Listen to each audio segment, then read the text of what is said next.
নমস্কার বন্ধুরা, আজকের পর্বের আলোচ্য বিষয় বৈশাখ মাসের পূর্ণিমা বা বৈশাখী পূর্ণিমা আপনারা কবে পালন করবেন? 30শে এপ্রিল নাকি 1লা মে? কবে করবেন বছরের প্রথম পূর্ণিমার পুজো? বৈশাখী পূর্ণিমায় উপবাস পালন করলে সৌভাগ্য এবং সুস্বাস্থ্য লাভ করা যায়। এই দিনে ভগবান বিষ্ণুর আশীর্বাদ লাভের জন্য সত্যনারায়ণ পুজো এবং সত্যনারায়ণের সিন্নি দেওয়া হয়। এছাড়াও মা লক্ষ্মীরও পুজো করা হয় বিভিন্ন পূর্ণিমা তিথিতে। বিশ্বাস করা হয় যে ভগবান কৃষ্ণ তার বন্ধু সুদামাকে বৈশাখী পূর্ণিমায় উপবাস করতে বলেছিলেন, যাতে তিনি জীবনে প্রচুর ধনসম্পদ এবং সমৃদ্ধি লাভ করতে পারেন। এছাড়াও বৈশাখী পূর্ণিমাকে বুদ্ধ পূর্ণিমা বা বুদ্ধ জয়ন্তী বলা হয়। গৌতম বুদ্ধের জন্মবার্ষিকী পালিত হয় এই দিনে। তাই এই দিনে আপনারা ভগবান বিষ্ণুর সাথে সাথে তার অবতার নবম অবতার গৌতম বুদ্ধেরও পুজো করুন অবশ্যই। তো চলুন বন্ধুরা, আজকের ভিডিওতে আমরা জেনে নেব বৈশাখী পূর্ণিমা বা বুদ্ধ পূর্ণিমা আপনারা কবে পালন করবেন, পঞ্জিকা অনুসারে সঠিক সময়সূচি কী রয়েছে, পূর্ণিমা তিথি কখন শুরু হচ্ছে কখন শেষ হচ্ছে, বছরের প্রথম পূর্ণিমায় গঙ্গা স্নান, দান, সত্যনারায়ণ পুজো, এছাড়াও অন্যান্য শুভ যে কর্ম রয়েছে, অমৃত যোগের সময়কাল, সমস্ত কিছুর সময়কাল কি রয়েছে, সব শুভ সময় আমরা জানবো। তারই সাথে জেনে নেব বছরের প্রথম পূর্ণিমায় আপনারা বাড়িতে কিভাবে সত্যনারায়ণের পুজো করবেন, কিভাবে এই পূর্ণিমা তিথিটি পালন করবেন, কি খাবেন কি খাবেন না, কোন কাজগুলি করবেন আর কোন কাজগুলি করা নিষেধ রয়েছে, যাতে করে আপনাদের সারা বছরটি খুব ভালোভাবে কাটে। তো চলুন বন্ধুরা, আর দেরি না করে ভিডিওটি শুরু করা যাক। যদি আমার চ্যানেলে নতুন হয়ে থাকেন অবশ্যই চ্যানেলটি সাবস্ক্রাইব করে এবং ভিডিওতে একটি লাইক করে শেষ পর্যন্ত সাথে থাকবেন। আশা করি ভিডিওটি আপনাদের জন্য খুবই হেল্পফুল হবে। ভিডিওটির মূল পর্বে যাওয়ার আগে শ্রী বিষ্ণুর অশেষ কৃপাতে কমেন্ট বক্সে লিখুন ওম শ্রী বিষ্ণু। ভিডিওর শুরুতেই বলে রাখি, এই বছর কিন্তু বুদ্ধ পূর্ণিমা বা বৈশাখী পূর্ণিমা তিথিতে ভদ্রার ছায়া রয়েছে। 1লা মে ভোর 5টা 41 থেকে শুরু করে সকাল 10টা পর্যন্ত ভদ্রা স্থায়ী হবে। তাহলে এই সময়ের মধ্যে কি আপনারা শুভকর্ম, পুজো পাঠ ইত্যাদি করতে পারবেন? জ্যোতিষশাস্ত্র অনুসারে চন্দ্র তুলা রাশিতে থাকার কারণে এই ভদ্রা পৃথিবীতে কোনোভাবেই প্রভাব ফেলছে না। তাই নির্ভয়ে আপনারা পূজা এবং শুভকর্ম সম্পাদন করতে পারেন। তবে এই সময়টুকু বাদ দিয়ে আপনাদের 10টার পরবর্তী সময়ে পুজো করাই ভালো। চলুন এবার জেনে নেওয়া যাক পূর্ণিমা তিথি কখন থেকে শুরু হচ্ছে। 16ই বৈশাখ 30শে এপ্রিল বৃহস্পতিবার রাত্রি 8টা 29 থেকে শুরু হচ্ছে বৈশাখী পূর্ণিমা বা বুদ্ধ পূর্ণিমা তিথি।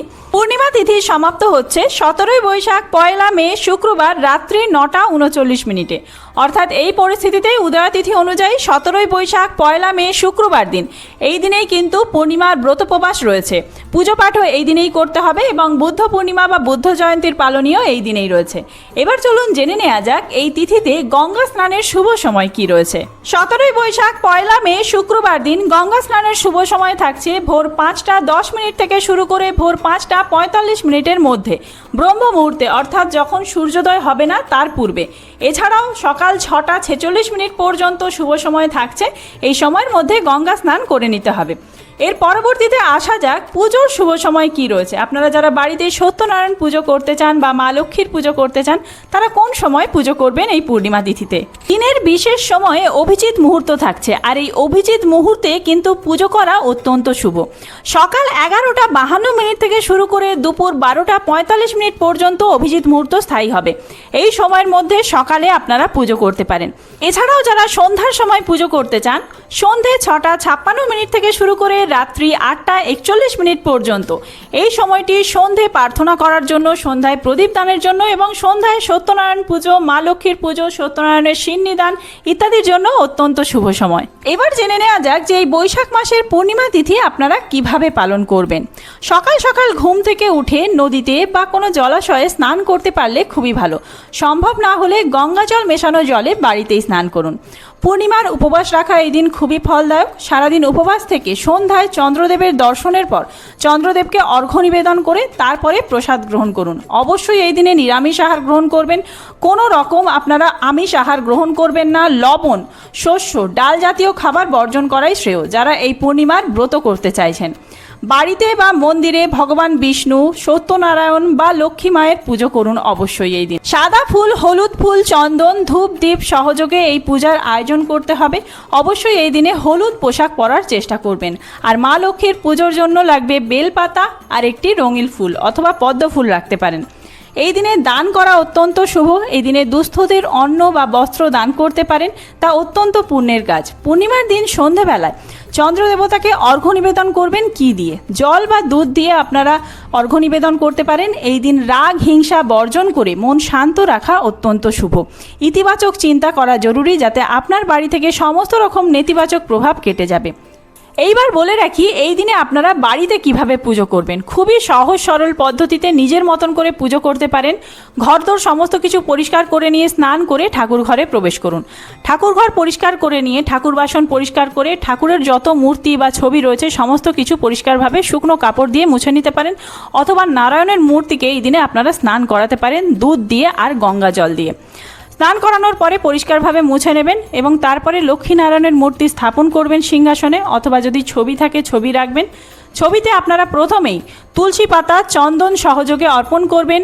ওম নমো ভগবতে বাসুদেবায় এই মন্ত্র 3 বার করে উচ্চারণ করবেন এবং তুলসী পাতা আর ফুল অর্পণ করবেন ভগবান বিষ্ণুর চরণে। তারপরে কিন্তু মা লক্ষ্মীর চরণে বেল পাতা আর রঙিন ফুল অর্পণ করবেন। আপনারা যা কিছু নৈবেদ্য এনেছেন, ফল প্রসাদ বা যদি মালা এনে থাকেন মালা অর্পণ করবেন।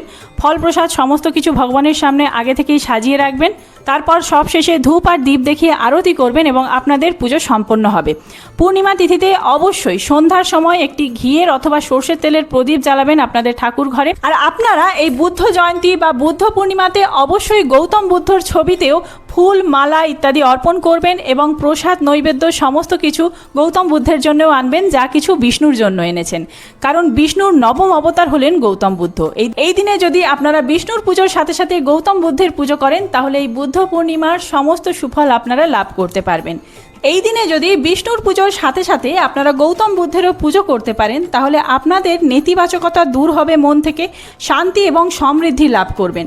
এছাড়াও মনে রাখবেন, পূর্ণিমার দিন কিন্তু দিনের বেলা ঘুমানো উচিত নয়, আর কোনো জিনিস কাউকে ধার দেবেন না আর কারো কাছ থেকে ধার নেবেন না। এছাড়াও বৈশাখ মাসে যেহেতু বসু ছাড়া স্থাপন করা হয়, তাই অবশ্যই আপনারা এই পূর্ণিমা তিথিতে তুলসীতে জলদান করতে কখনোই ভুলবেন না। তুলসী প্রণাম মন্ত্র জপ করে এই দিন তুলসীতে জলদান করবেন। আর এই দিনে আপনারা কিন্তু 108 বার ওম নমো ভগবতে বাসুদেবায় এই মন্ত্র যদি জপ করতে পারেন, তাহলে শ্রী বিষ্ণুর কৃপা লাভ করবেন। বুদ্ধ পূর্ণিমা বিষয়ে এর আগে আমার চ্যানেলে ডিটেলসে ভিডিও রয়েছে, আপনারা চাইলে সেই ভিডিওগুলি গিয়ে দেখতে পারেন। এরকম ভিডিওর আপডেট পেতে চ্যানেলটি সাবস্ক্রাইব করে সাথে থাকবেন। আর এই ভিডিওটি যদি হেল্পফুল হয়ে থাকে, বন্ধুদের মধ্যে অনেক বেশি শেয়ার করবেন। ধন্যবাদ।